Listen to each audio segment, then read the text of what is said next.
नमस्कार. माझ्यासोबत आहे आदरणीय अविनाशजी नाडकर. लहानपणापासून त्यांची चित्रपट पाहिले. आपल्याला माहिती दूरदर्शनवरती 4 वाजता चित्रपट लागायचा आणि तेव्हापासून तर आतापर्यंत अनेक भूमिका तुमच्या पाहिलेल्या आहेत आणि मी तुमचा खरंच खूप मोठा फॅन आहे. आणि स्टार प्रवाणी छान अशी संधी दिली, त्या माध्यमातून आज त्यांची प्रत्यक्ष भेट झाली. विश्वास बसत नाहीये की हा इतका मोठा सन्मान आम्हाला या ठिकाणी बोलवून केलेला आहे. तर सर, श्री डी.आर. भोसले माध्यमिक व उच्च माध्यमिक विद्यालय देवगाव, तालुका निफाड, जिल्हा नाशिक, मराठा विद्या प्रसारक शिक्षण संस्था आहे आणि संचलित आमचं विद्यालय आहे. तर हे जे यश आहे, हा जो सन्मान आहे, हा केवळ माझा नाही आहे, तर हा माझ्या सर्व शिक्षक बंधू भगिनी आणि प्रत्येक विद्यार्थ्याचा आहे. तर जरा माझ्या सर्व शिक्षक बंधू भगिनींसाठी काय सांगाल?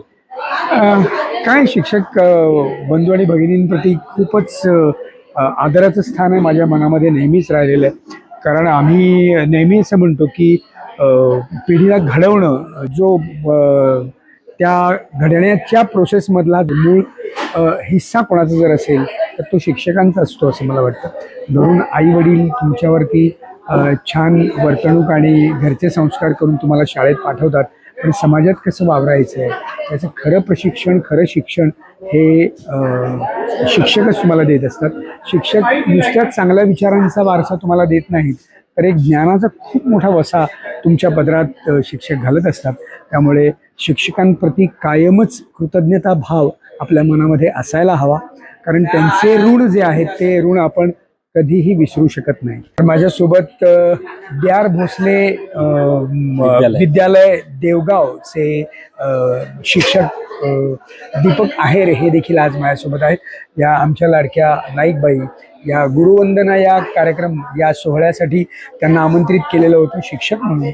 तर त्यांच्याकडनं देखील आमच्या नाईकबाईंनी बऱ्याच काही गोष्टी घेतलेल्या असतील.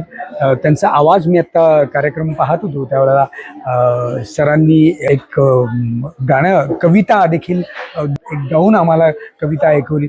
अतिशय उत्कृष्ट असा आवाज आहे.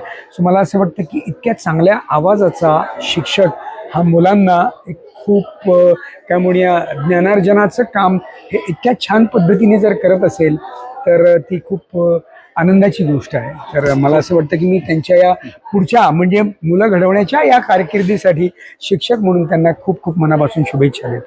खूप खूप धन्यवाद सर.